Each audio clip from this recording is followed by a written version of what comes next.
On December 23rd, Randy Crawford was a victim of a tragic automobile accident.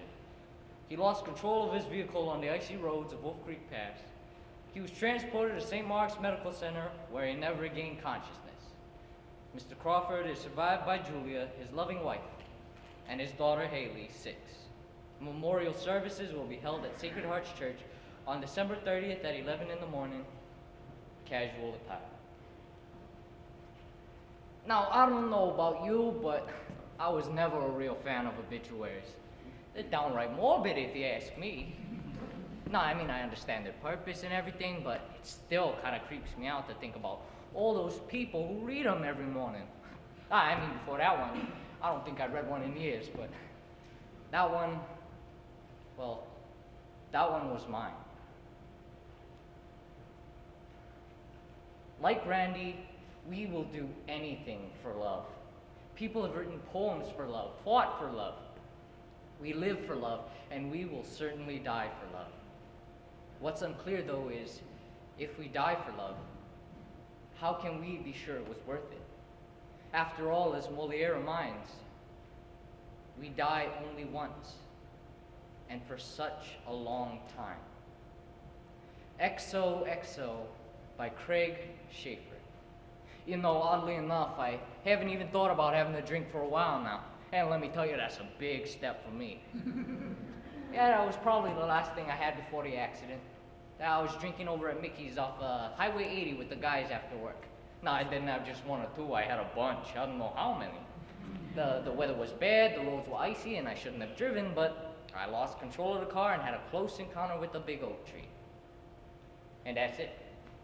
That's the ugly truth all spelled out for you. Yeah, I was probably an alcoholic from about 17 or so.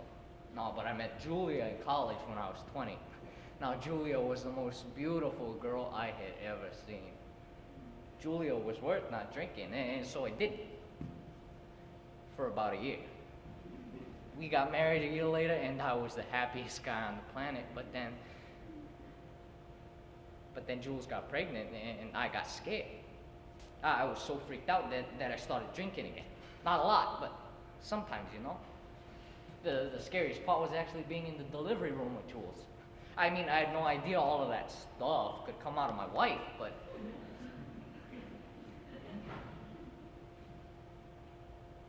Haley came up too. And I know how corny this sounds, but I realized how incredibly amazing life really was.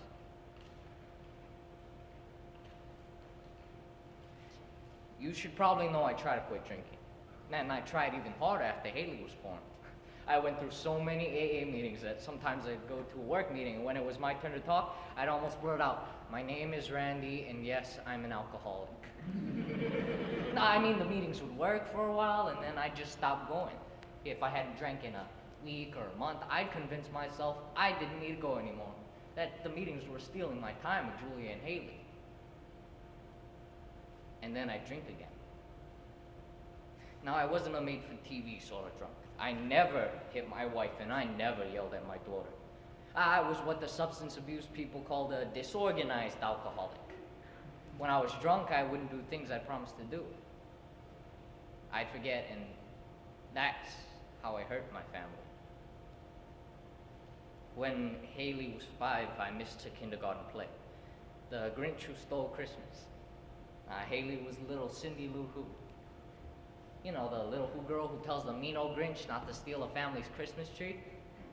Yeah, my boss had bitten my hair off at work for not finishing a project on time, and, well, I went through 2 six-packs as soon as I got home. I was out cold by the time the curtains went up at Haley's school. I woke up in the middle of the night and went to the kitchen for some water and Tylenol, and she left me a note on the counter. I've saved it in my wallet ever since.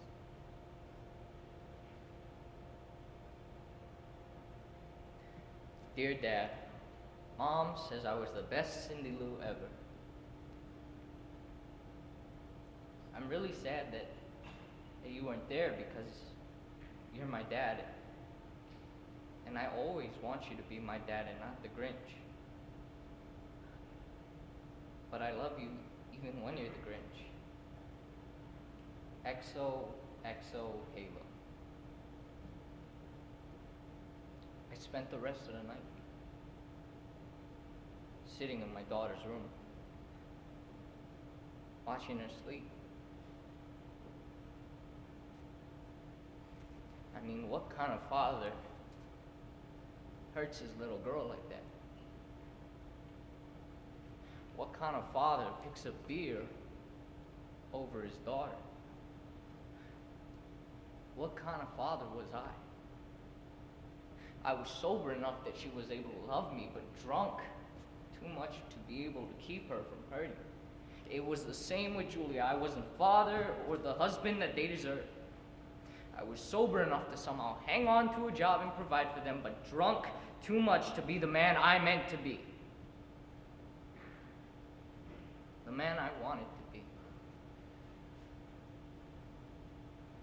I've been honest about everything except for one thing.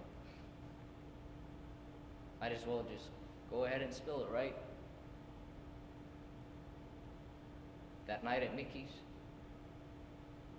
I only had a couple of beers. I drove up to that spot on Wolf Creek Pass, the bend right before the oak. The spot I'd picked out a few weeks before. There weren't any other cars on the road, and I just sat there for a minute. And I thought about how much I loved Julia and Haley, and how I knew what I had to do. And then I jammed my foot so hard on the accelerator that I was scared I'd push it through the floorboard, and then...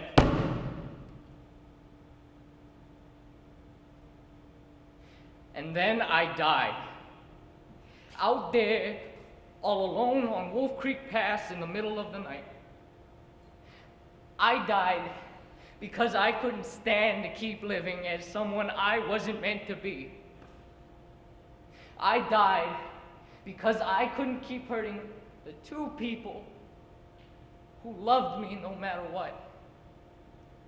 And I died because I'd taken out a life insurance policy, and I set everything up to look like an accident. The policy paid out even if alcohol was involved.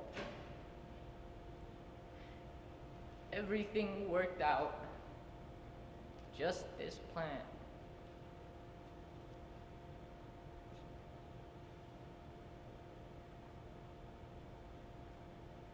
Maybe you think I'm weak.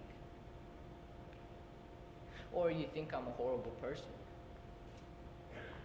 Maybe you think I thought that a big lump of cash was fair trade for not having a husband or a father. I don't think that. But it was the best I could do. And the best I could do was make sure that they'd never need a penny. And that's what I did, because I couldn't stop.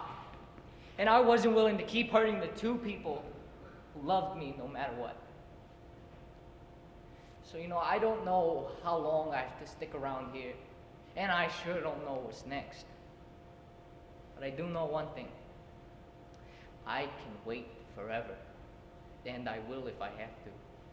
If it takes eternity before I get to see them again. If that's the price. And I can handle it. Because that's how long love can wait. And then I'm gonna keep waiting. Dear Halo, this may be really hard for you to understand, but your dad wants you to know that life is gonna be really hard sometimes. You're gonna have to make some tough decisions and be so strong. It will seem impossible sometimes, but it's not. Life is so beautiful, and you will be loved by so many people. Love them strong, Halo, and let them love you back. Tell your mom that your dad loves her, and he wants her to be happy. He loves you too, forever, and that's a real long time. Forever and ever. XOXO.